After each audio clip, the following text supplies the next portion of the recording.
Hi friends, मैं अभिषेक आपका फिर से अपने यूट्यूब चैनल मैथ एक्सप्रेस में स्वागत करता हूँ। इस चैनल पे मैथ को आप बिल्कुल सिंपल कहे कि प्रारंभिक तरीकों से मैथ को सीख समझ सकते हैं। आप तरह से गणित को सीखते हुए झुंझला गए हैं या नहीं बन पा रही है, तो आप मेरे साथ जुड़ सकते हैं, जहाँ पे चीजों को बहुत ही बेहतर ढंग से, हालांकि मैं बेहतर कर रहा हूँ, चीजें बेहतर बहुत तरीकों से होती हैं, लेकिन मैं गणित को बिल्कुल ही सिंपल यानी कि शुरुआती तरीके से बता रहा हूँ, ताकि वैसे बच्चे जो मैथ से डरते हैं इसको सीख सकें। आइए, आज जो अभ्यास के 5 प्रश्न लाए हैं, 5 विभिन्न खंडों से लाए हैं, आप उनको देखिए। और हाँ, मैं बार-बार जैसा बोलता हूँ कि जो बन गया तो बन गया, नहीं बना तो उसको फिर दोबारा देखिए कि कैसे बनाएंगे, और दोबारा ये नहीं देखना कि कैसे बनाएंगे, दोबारा ये देखना है कि उस खंड का मैथ क्यों नहीं बना। मान के चलिए अभी प्रश्न है, मैं थोड़ा लाइट को कम कर देता हूँ, लाइट ज्यादा लग गई है।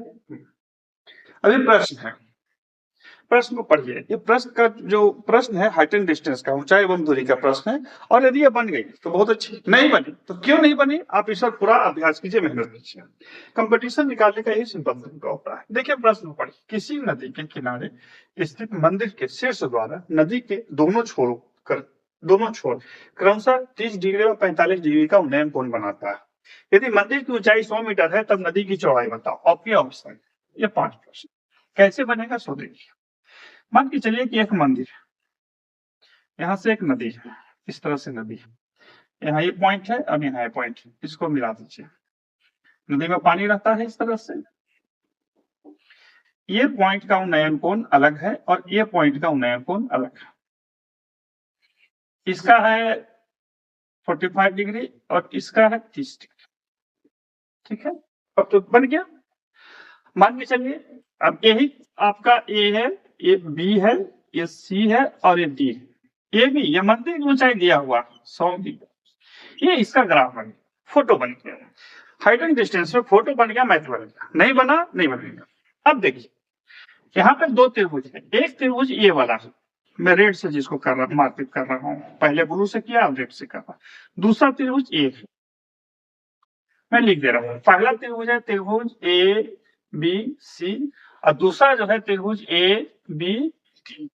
आपको सीधी निकालना है, सीधी बराबर होगा सीधी, ये किनारा और ये किनारा, ये दूरी निकालना है। आपको बीसी भी पता नहीं, तो सीधी कैसे निकलेगा? स्पष्ट है कि हम सीधी बराबर बीडी घटाओ बीसी लिख सकते हैं। नहीं लिख सकते हैं?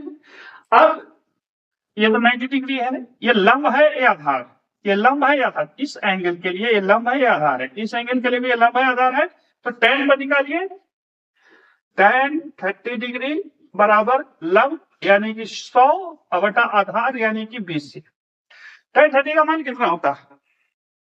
सॉरी, tan 45, पहले हम 45 पर निकाल रहे हैं। इस त्रिभुज में a बराबर 100 बटा 20 यानी कि 20 बराबर 100 मीटर। अब भैया 100 आ गया। अब त्रिभुज ए बी डी में tan 45 डिग्री बराबर 100 बटा कितना? बीजी। फिर से लीजिए, tan 40 का 5 का मान क्या आता है? 100 होता है, सॉरी 1/√3 होता है। 1/√3 इजकल टू, मैं बार गलती लिख दे रहा हूँ, यहाँ 30 डिग्री होगा त्रिभुज में, ये 30 डिग्री।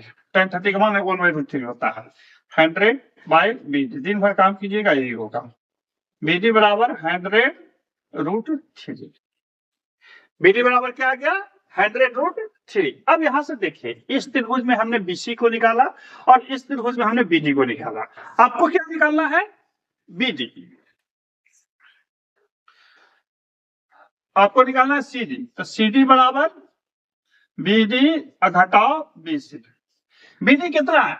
BD है हमारा 100√3 और माइनस कितना? 100 कैसे माइनस कर दिए? तो BC का मान 100 आया था, 100√3 में से 100 घटा देंगे तो उतना आ जाएगा 100 कॉमन ले लीजिए तो √3 - 1 ये आपका आंसर आ गया। जहां पे है आप उसको टिक लगा दीजिए, √3 - 1। लेकिन यहाँ पे मैं फिर आपको फिर से बता दूं, कभी कभी √3 का जो मान होता है उसमें से एक घटा करके गुना करके भी उतना लिख देता है। तो √3 का मान जो है उसमें से एक घटा दीजिए, पॉइंट जो बच गया उसमें 100 में गुना कर दीजिए, उतना मीटर मीटर था, वो अप्रोक्स मान में आता है। तो आपसे वैसे भी पूछ सकता है। आपका काम है इन चीजों को देखना समझना कि हम परीक्षाओं में कैसे इसको हल करते हैं। ठीक है, कोई दिक्कत समझ में नहीं आई? कोई बात नहीं, फिर से बनाइए, फिर से समझिए, ग्राफ बना लीजिए, दिख जाएगा।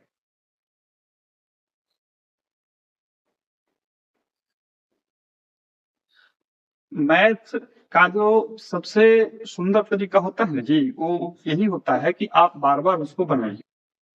और जिसको पूरी तरह से मैथ आता है वो तो कैसे भी बना देगा, जिसको नहीं आता उसको बहुत दिक्कत होता है, वो कैसे भी नहीं बना सकता, वो किसी एक्चुअल में वो किसी भी प्रकार से नहीं बना सकता। उसके लिए हम एक ही सुझाव देते हैं कि मैथ को लिखिए बनाइए, लिखिए बनाइए, लिखिए बनाइए। इससे क्या होगा कि आप चीजों को बहुत बेहतर ढंग से सीखेंगे। अगला प्रश्न देखिए, अगला कहता है कि 8 एवं 12 के बीच,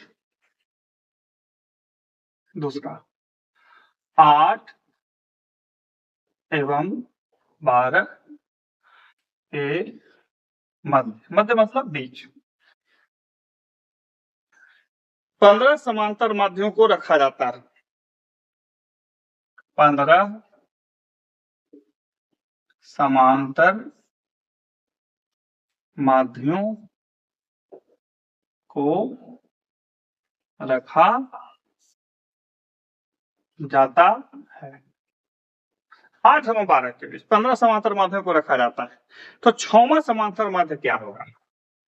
तब 6वां समांतर माध्य क्या होगा? ये प्रश्न है। ऑप्शन है आपके ए 19/5, बी 19/2, सी 19/3, डी ना, मतलब इनमें से कोई नहीं। ठीक है, आइए इसको हल करते हैं। सबसे पहले समझिए क्या कि हल कैसे होगा, ये किस खंड का हिसाब है। तो देखिए एक सूत्र होता है, इसका समतल माध्य में सूत्र होता है पीवा मान या पीवा समांतर माध्य, नहीं समांतर माध्य सूत्र है, याद रखिएगा, पीवा समांतर माध्य बराबर क्या सूत्र होता है पता है? नहीं, A plus B minus A into P बटा, सॉरी पूरा का बटा नहीं, एक का बटा बटा N minus sorry N plus 1, N plus 1। तो हम लिख देते हैं यहाँ पे एन प्लस 1, ये सूत्र है किसका? तो देखिए मैं फिर से इंगित कर दूं ताकि भूले नहीं आप, ये वहां समांतर माध्य है, इसका ये सूत्र है पीवा समांतर माध्य बराबर ए plus B minus A into, ये सूत्र है इसका। ठीक है, क्या है? सूत्र है। अब यहां पे देखिए पीवा है पी बराबर 6, ए बराबर 8, ए बराबर 8 याद रखिएगा, ए बराबर 8, बी बराबर 12, बी जो लास्ट पद है, बी बराबर 12, एन बराबर कितना है? 15, एन बराबर कितना है? 15।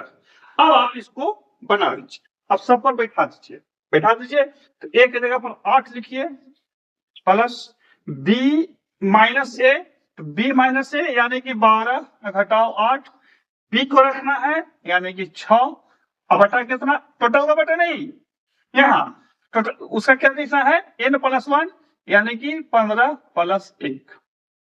अब हल कीजिए, 8 प्लस 12 में से 8 गया तो 6 अगुने 4 अब बटा कितना? 16, 4 बार में 3 2, 8 दूनी 16, 3 19/2, आपका आंसर आ गया 19/2, ऑप्शन में है, लगा दिया। ये सूत्र है, इस सूत्र को याद रखिएगा। बहुत सारे लोग इसको नहीं याद रखते, इसको याद रखना है, सूत्र नहीं याद रहेगा नहीं करेगा। ठीक है, और सूत्र याद रहेगा तो बन जाएगा। एपी जीपी में पढ़िएगा, वहां ये सब चीज मिल जाएगा।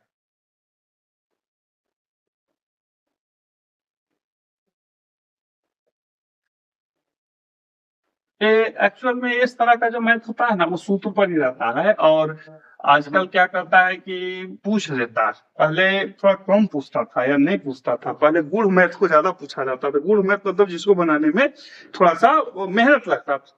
आजकल ऐसा नहीं है, आजकल ऐसा ऐसा सवाल पूछता है कि मतलब दिमाग घूम जाता है।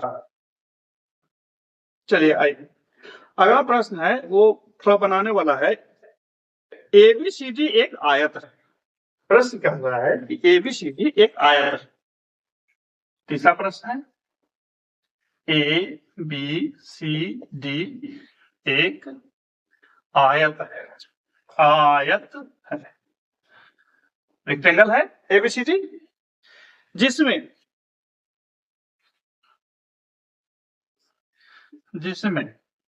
त्रिभुज ए बी पी, त्रिभुज एबीपी समकोण, त्रिभुज एबीसी एबीपी एक समकोण त्रिभुज है। त्रिभुज एबीपी त्रिभुज, ये त्रिभुज है, एबीपी एक समकोण त्रिभुज है। ये हमने चित्र बना दिया है, तो त्रिभुज कौन लिखा जाएगा उत्तर, ठीक है।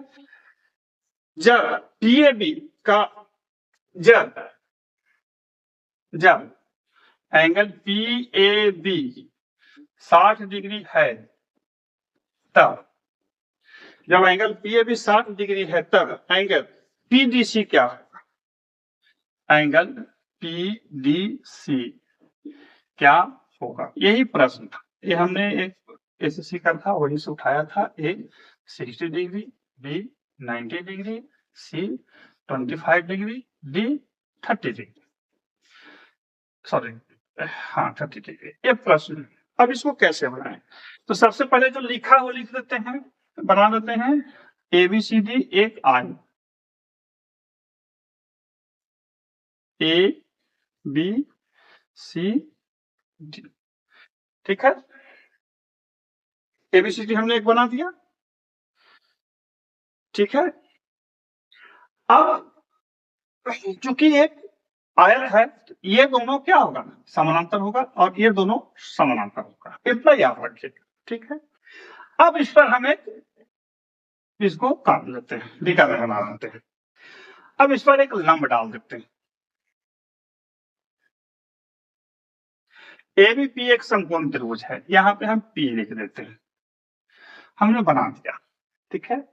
अब कहता है कि PAB 60 degree, PAB 60 degree, PAB जो है वो 60 डिग्री, ठीक है। तो आपसे पूछ रहा है कि पीडीसी, पीडीसी यानी कि हमने नामांकन गलत किया है, यहाँ डी लिख देते हैं, यहाँ सी लिख देते हैं, एबीसीडी। पीडीसी यानी कि इसका माप क्या? कहीं कह रहे मान कैसे सुधार लिए, तो जो उसमें लिखा हुआ है बदल लीजिए, कोई दिक्कत नहीं है था ना। प्रेशर देके मैथ नहीं बनाना, पीडीसी। अभी कैसे बनाए? अब देखिए हम फोटो में बना लेंगे। त्रिभुज एबीपी, एबीपी में एंगल पी बराबर 90 डिग्री, एंगल ए बराबर 60 degree, angle A B P equal to ये 30 डिग्री हो जाएगा। कितना हो जाएगा? 30। क्यों? क्योंकि देखिए ये 90 है, ये 60 है, तो 9 6 15, तो कितना हो जाएगा? 30। त्रिभुज के तीनों कोनों का योग कितना होता है? 180 डिग्री। अब देखिए ये दोनों समानांतर है, ये समानांतर है, तो समानांतर रेखा से उल्टा पल रेखा क्या होता है? ये दोनों समान होता है, तो लिख देंगे angle P D C equal to 30 degree. जब दो समानांतर रेखा को कोई तिर्यक रेखा काटती है तो क्या होता है? कौन समान होता है? वही चीज को नियम यहाँ पे रख दिया, और हमने क्या कर दिया? इसको समानांतर को काटता है तो हमने इसको बराबर कर दिया एकांतर कोण से। किस कोण से? एकांतर कोण से। और ये 30 डिग्री आपका ऑप्शन जहां पे है 30 डिग्री लगा दीजिए, बन गया। कोई दिक्कत? कोई दिक्कत नहीं। कहीं कह रहे श्रीमान आपको आ रहा था तो बना दिए, नहीं आपको भी आ जाएगा, बस आप तो जैसे कह रहा है वैसे लिख दीजिए। हड़बड़ाइए नहीं, आप ये मत समझिए कि आपसे गलती होगा, ऐसा नहीं है, हम भी बहुत गलती किए हैं तभी यहाँ पर आए हैं और अभी भी गलती ही कर लेते हैं। गलती नैसर्गिकता है मनुष्य की, डरना नहीं। गलती मनुष्य की क्या है, नैसर्गिकता है, यानी वो करेगा ही करेगा। यदि गलती नहीं कर रहा है तो वो दैवत्व प्राप्त कर चुका है। हालांकि देवता भी गलती करते हैं, देखते हैं ना। अगला प्रश्न जो बड़ा सुंदर है, एक 1089 चौथा 1089 पन्नों के एक 1089 पन्नों के एक पुस्तक में, एक पुस्तक में 1089 टोटल 1089 पन्ना है, पुस्तक में विषम संख्या वाले, विषम संख्या वाले पन्नों की संख्या बताओ। ए 545, बी 345, सी 445, डी नन। अभी हमने अपने भाषा में लिख दिया, इंग्लिश भाषा में। प्रश्न को फिर से समझिए। आप पन्ना पढ़ते हैं, किताब पढ़ते हैं, तो किताब में एक लिखा रहता है, एक के बाद दो लिखा रहता है, दो के बाद तीन लिखा रहता है, तीन के बाद चार लिखा रहता है, चार के बाद पांच लिखा रहता है। यहाँ पे विषम कह रहा है, यानी कि एक से शुरू कर करके 1089 तक में टोटल कितना अंक लिखा हुआ है, यही पूछ रहा है। पृष्ठ पूछ रहा अलग चीज है, अंक कितना लिखा हुआ है। इसका क्या नियम, तो देखिए इसका नियम है n बराबर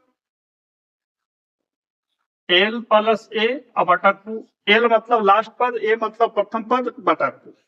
तो बना दीजिए, लास्ट है 1089 प्लस पहला तो पहला ही हो जाएगा, बटा 2 1090 बटा 2 545 आंसर आपका आ गया 545। यदि अब चूंकि सूत्र है, इसी सूत्र पर बनेगा। यदि आपसे नहीं बन पाया, सूत्र नहीं बन पाया, तो एक और सूत्र होता है, Tn बराबर a plus n minus 1 into D.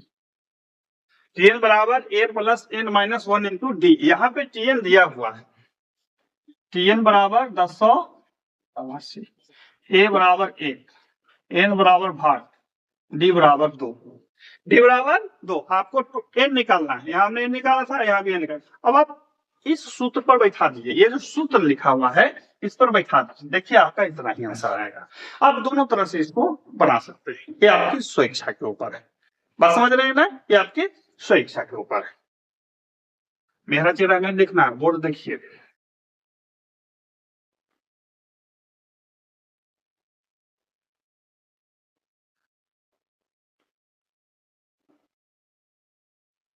अगला जो प्रश्न है ये भी पूछा हुआ ही है, ये बीएड परीक्षा में पूछा हुआ प्रश्न है। ए टैंक पाइप ए एवं पाइप बी के द्वारा, पांचवा प्रश्न है, एक टैंक पाइप ए एवं बी द्वारा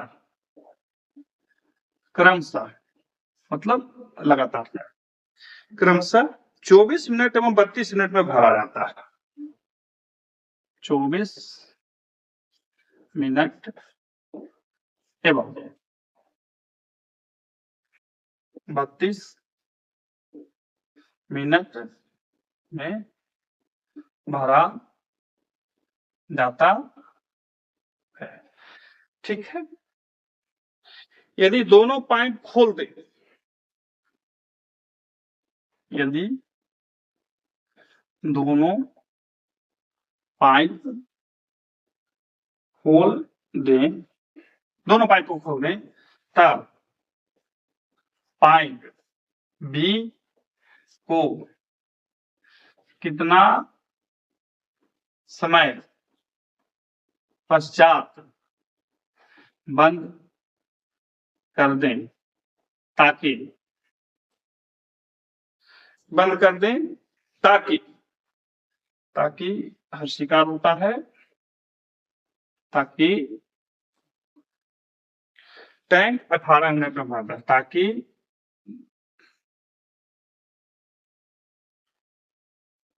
टैंक 18 मिनट में भर जाए। ए 8 मिनट, बी 4 मिनट, सी 12 मिनट, डी 9 मिनट। अब ये आपको बनाना है, ठीक है। प्रश्न में फिर से इसको दोहरा देता हूं। एक टैंक पाइप ए एवं बी द्वारा क्रमशः 24 मिनट एवं 32 मिनट में भरा जाता है। यदि दोनों पाइप खोल दे तब पाइप बी कितना समय पश्चात बंद कर दे, ताकि टैंक 18 मिनट में भर जाए, ठीक है। अब देखिए कि टैंक 18 मिनट में भरेगा, कुछ समय तक बी चला, लेकिन ए हमेशा चला, क्योंकि जब ए चला तभी तो भरा, बी को ही बंद करना है। तो लिख देते हैं, माना बी एक्स मिनट चला। आप एक मान के भी मान सकते हैं, और नहीं तो हम इसको सिंपल बता देते हैं, क्योंकि ये तो परीक्षा में बनाने वाला है, सीखने वाला चीज में है नहीं। कितना आसानी से बनेगा। 18 मिनट में ए द्वारा भरा भाग बराबर 18/24, 3 छक्का 4, 3/4 भाग। अब बात समझिए कि 18 मिनट में ए द्वारा भरा भाग बराबर 3/4, यानी कि ए जो है टोटल 3/4 भाग भरता है।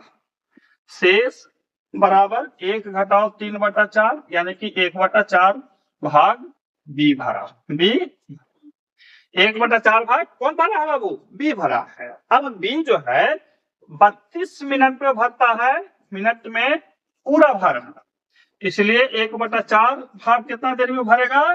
तो 32 गुने 1/4, चलिए ठीक 32, जहां पे आपका 8 ऑप्शन है 50।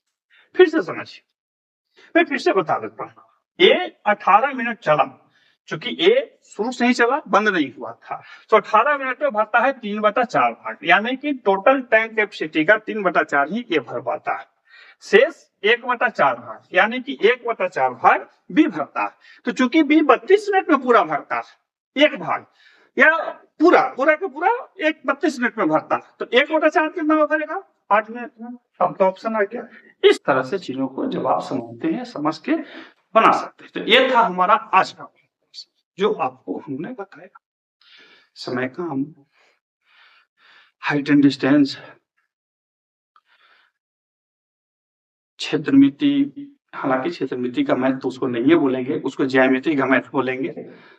एपीजीपी, समांतर मार्ग, इन सब चीजों से हमने प्रश्नों को उठाया है।